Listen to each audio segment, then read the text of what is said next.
Hey guys out there, hope you're all doing well.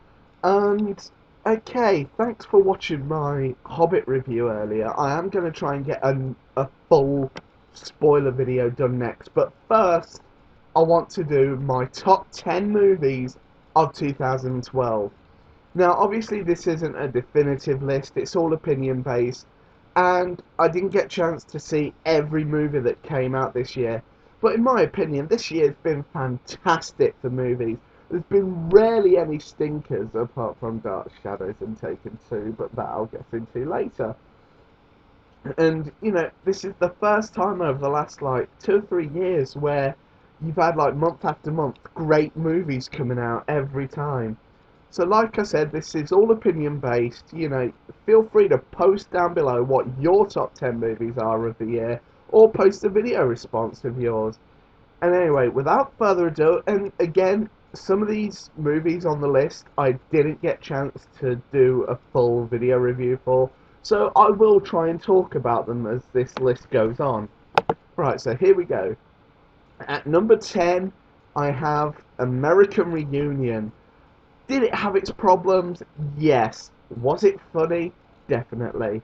And it was really weird watching this kind of film because it was like, I'm 24 at the moment. It was like looking into the future and seeing what life could be like for me and a few of my old school friends in the next 5 to 10 years. And us all having this big reunion and seeing how much everything has changed. And it was nice to see that the characters have grown up since the last movie, and we still all have that friend who acts exactly the same way he did in high school, which can get on everyone's nerves. So yeah, that's my number 10. At number 9, I have Men in Black 3. In my opinion, this was a huge improvement on the the last one 10 years ago, which was obviously Men in Black 2. It had a tighter plot, the characters were more memorable, and the cameos were really funny as well. And Josh Brolin as the young K just stole the show, in my opinion. And of course, Will Smith really recaptured that role of Agent J, which I really did enjoy. Okay, my number 8 pick is Ted. Again, this is a movie I didn't get the chance to review, but in my opinion, this was the best comedy of the year. Just the pacing of it, the pop culture references, and the fact that, you forget it's a bear that you're relating to and, going on this journey with throughout the movie. Really enjoyed it. I'm really glad that I saw it as well. Okay, my number 7 pick is The Hunger Games. Now, a reason why this isn't higher on my list is because while it was a good movie, it didn't blow me away as much as the next 6 on my list did. Mainly because I've heard from a lot of people that this is just the setup for what's to come in the next two. So, I'm invested in it. I'm looking forward to seeing what comes next in the following two movies. Now, at number 6 is The Amazing Spider-Man. Best reboot of the year. Well, probably one of the only ones as well. But this was the Spider-Man movie I wanted to see 10 years ago. The realistic approach, you know, going along the storyline more to the comics, doing away with all the gimmicky stuff from Sam Raimi's trilogy, even though the first two movies of those was very well done, in my opinion. But Spider-Man 3 is a review for another time. And, Andrew Garfield, he was a big improvement on Tobey Maguire, even though I did enjoy Tobey Maguire's performance in the original trilogy. And, Emma Stone as Gwen Stacy was a fantastic lead actress, and you actually bought the chemistry between them. I will admit, by the time it got to Spider-Man 3, it's like that chemistry had just fizzled out between Tobey Maguire and Kirsten Dunst. That's going to do it for that. Okay, now we move on to my top 5 picks of 2012. Okay, at number 5, I have The Expendables 2. This was the guy's movie of the year. fantastic casting, you know, bringing Arnold Schwarzenegger in for a more central role, as well as Bruce Willis.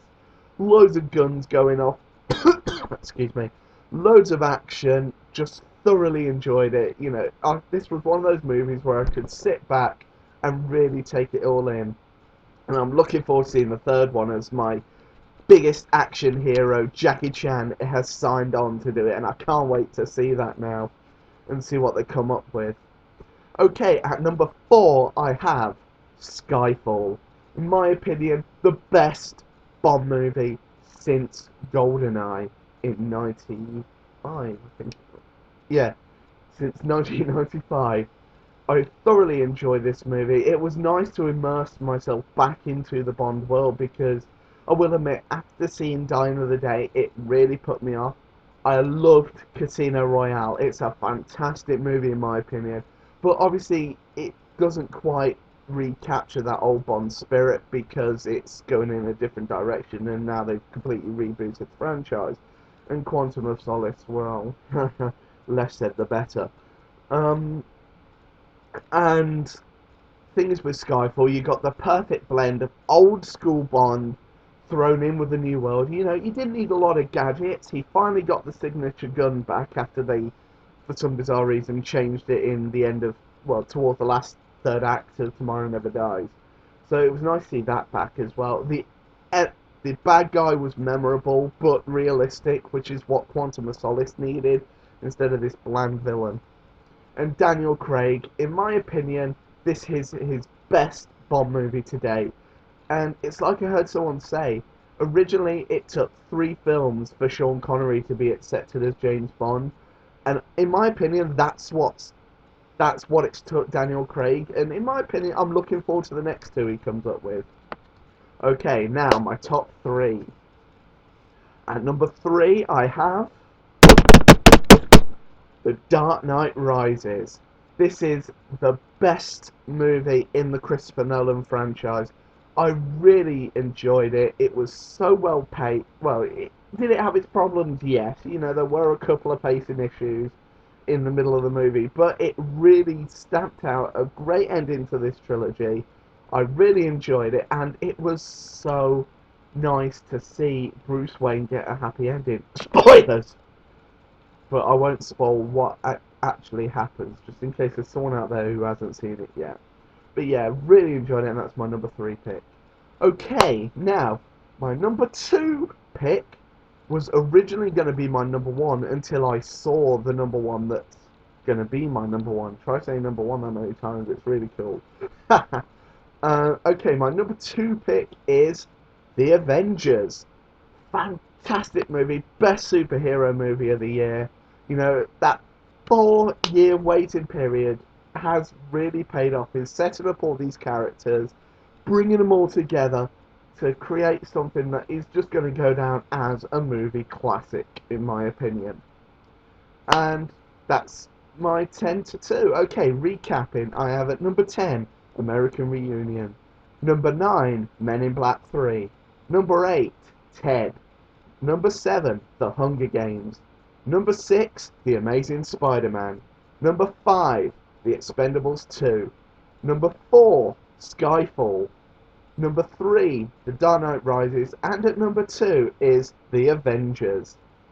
And now, my number 1 pick for best movie of 2012. And I'm sure this isn't going to come that big a surprise to people, but my number 1 pick for best movie of 2012 is The Hobbit: An Unexpected Journey. Hands down, best movie I've seen this year. Really enjoyed returning to Middle-earth. It was like returning to an old place that I hadn't been in a number of years, and it was nice to see a lighter side of it while keeping that tone from the Lord of the Rings movies and keeping it on this epic scale, especially when, like I said, you only have a company of 13 dwarves, as well as all these other side characters, and of course Gandalf and Bilbo. So yeah, that's my top 10 pick of 2012. Again, this was all just opinion, so feel free to post down below and tell me your favourite movies of the year. And I look forward to seeing you on the next video, which will be my last for this year, which is a full spoiler review of The Hobbit: An Unexpected Journey, my #1 pick for this year. Be sure to like, favourite and subscribe, and I shall see you all on the next one. Take care.